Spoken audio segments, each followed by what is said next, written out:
Situation ಏನೇ ಇದ್ರೂ ಕೂಡ ಕೇವಲ 2 ದಿನದೊಳಗೆ ತನ್ನ ಬಜೆಟನ್ನು ರಿಕವರಿ ಮಾಡ್ಕೊಂಡಂಥ ಒಂದು ಕನ್ನಡ ಮೂವಿ ಅಂದ್ರೆ ಅದು ಲವ್ ಮಾಕ್ಟೇಲ್ 3 ಮೂವಿ.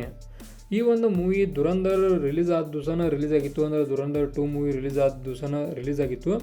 ಹಿಂಗಿದ್ದಂಥ ಸಂದರ್ಭದಾಗ ನಾವೇನು ಶೋ ಸಿಗ್ತಾವೋ ಅಥವಾ ಇದ್ರ ಬಜೆಟ್ ರಿಕವರಿ ಆಕ್ಕವೋ ಏನು ಇಲ್ಲೋ ಅನ್ನೋ ಡೌಟ್ ಒಳಗಿದ್ದು. ಬಟ್ ಆ ಡೌಟ್ಗೆ ಕ್ಲಾರಿಟಿ ಸಿಕ್ಕೈತಿ. ಅದೇನಪ್ಪ ಅಂದ್ರೆ ಕೇವಲ 2 ದಿನದೊಳಗೆ ತನ್ನ ಬಜೆಟನ್ನು ರಿಕವರಿ ಮಾಡ್ಕೊಂಡೈತಿ. ಅಂದರೆ ಈ ಒಂದು ಮೂವಿದ ಅಪ್ರಾಕ್ಸಿಮೇಟ್ಲಿ ಬಜೆಟನ್ನು ನೋಡೋದಾದ್ರೆ 2 ರಿಂದ 3 ಕೋಟಿ ಅಂತ ಐತಿ. ಹಂಗಿದ್ದಂಥ ಸಂದರ್ಭದಾಗ 1ನೇ ದಿನ ಅಂದ್ರೆ ಮೂವಿ ಯಾವತ್ತು ರಿಲೀಸ್ ಆತಲ್ಲ ಅವತ್ತು ಈ ಮೂವಿ 1,36,00,000 ಸಂಪಾದನೆ ಮಾಡ್ತೈತಿ. ದೆನ್ 2ನೇ ದಿನ 1,15,00,000 ಸಂಪಾದನೆ ಮಾಡೈತಿ. ಟೋಟಲಾಗಿ 2 ದಿನದ ಕೂಡಿ ಒಂದು 2,51,00,000 ಸಂಪಾದನೆ ಮಾಡ್ತೈತಿ. ಇನ್ನು 3ನೇ ದಿನದ ಒಂದು 50,00,000ಕ್ಕಿಂತ ಅಧಿಕ ಅಂತೇಳಿ ಒಂದು ನ್ಯೂಸ್ ಕೂಡ ಐತಿ.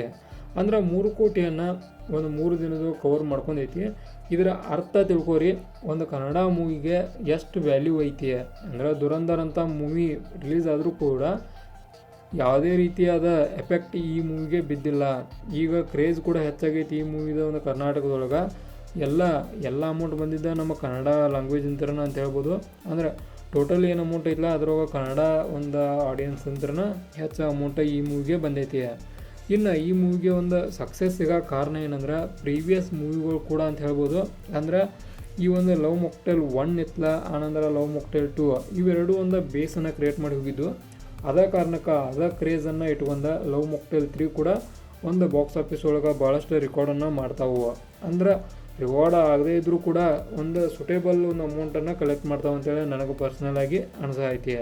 ಇದಕ್ಕೆ ಎಲ್ಲ ಕ್ರೆಡಿಟ್ ಯಾರಿಗೆ ಹೋಗ್ಬೇಕಂದ್ರೆ ಇದು ಡಾರ್ಲಿಂಗ್ ಕೃಷ್ಣ ಅವ್ರಿಗೆ. ನಿಜವಾಗ್ಲೂ ಈ ಒಂದು ಮೂವಿಗೆ ಒಂದು ಮೇನ್ ಬ್ಯಾಕ್ ಬೋನ್ ಅಂತ ಹೇಳ್ತೇವಲ್ಲ ನಾವು, ಬ್ಯಾಕ್ ಬೋನ್ ಆಗಿ ನಿಂತಾರು.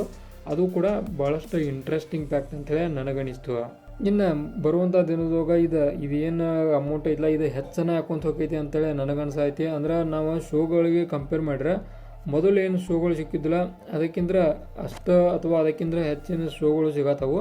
ಅದ್ರಾಗ ನಾವು ಬೆಂಗಳೂರಾಗ ಹೈಯೆಸ್ಟ್ ಶೋ ಸಿಕ್ಕಿದ್ವು ಇದಕ್ಕೆ. ಅಂದ್ರೆ 315 ಒಂದು ಬೆಂಗಳೂರಾಗ, ಆನಂತರ ಮೈಸೂರಾಗ 41, ಆನಂತರ ಕಲಬುರಗಿ ಒಳಗೆ 19. ಈ ರೀತಿಯಾದ ಶೋಗಳನ್ನು ನಾವು ಹೆಚ್ಚಿನ ಶೋಗಳನ್ನ ನೋಡ್ತೇವೆ. ಇದ್ರಾಗೂ ಬೆಂಗಳೂರಾಗ ಒಂದು ಪಾಸಿಟಿವ್ ರಿಯಾಕ್ಷನನ್ನು ಈ ಒಂದು ಮೂವಿ ಪಡ್ಕೊಂಡೈತಿ.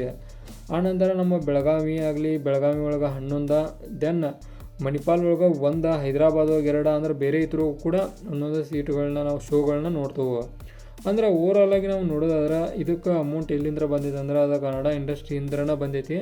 ಅದು ಕೂಡ ನಮ್ಮ ಕನ್ನಡ ಇಂಡಸ್ಟ್ರಿದ ಪವರನ್ನು ತೋರಿಸ್ತೈತಿ. ಅಂದ್ರೆ ಯೂನಿಟಿಯನ್ನು ತೋರಿಸ್ಕೊಡ್ತೈತಿ. ನಾವು ಬೇರೆ ಮೂವಿಗಳು ಬಂದರೂ ಕೂಡ ಅವುಗಳಿಗೆ ಸಪೋರ್ಟ್ ಮಾಡ್ತೇವೆ. ಬಟ್ ನಮ್ಮ ಕನ್ನಡ ಮೂವಿಗಳನ್ನು ಬೆಳೆಸ್ತವೆ ಅಂತೇಳಿ ಡೆಫಿನೆಟಾಗಿ ತೋರಿಸ್ಕೊಟ್ಟಾರು. ಇದಕ್ಕೆ ಒಂದು ನಮ್ಮ ಕನ್ನಡಿಗರಿಗೆ ಒಂದು ಹ್ಯಾಟ್ಸ್ ಆಫ್ ಇರಲಿ. ಇನ್ನು ಈ ಮೂವಿ ಒಂದು ನೀವು ನೋಡಿ ಬಂದಿರೋದ್ರೆ ನಿಮಗೆ ಏನು ಅನಿಸೈತಿ ಅಂತೇಳಿ ಡೆಫಿನೆಟಾಗಿ ತಿಳಿಸಿ. ಇದೇ ಥರ ಇನ್ಫಾರ್ಮೇಟಿವ್ ವಿಡಿಯೋಗಳು ಬೇಕಾದ್ರೆ ಚಾನಲ್ ಸಬ್ಸ್ಕ್ರೈಬ್ ಮಾಡ್ಕೊರಿ. ವಿಡಿಯೋ ಇನ್ಫಾರ್ಮೇಟಿವ್ ಲೈಕ್ ಕೊಟ್ಟು ಹೋಗ್ರಿ.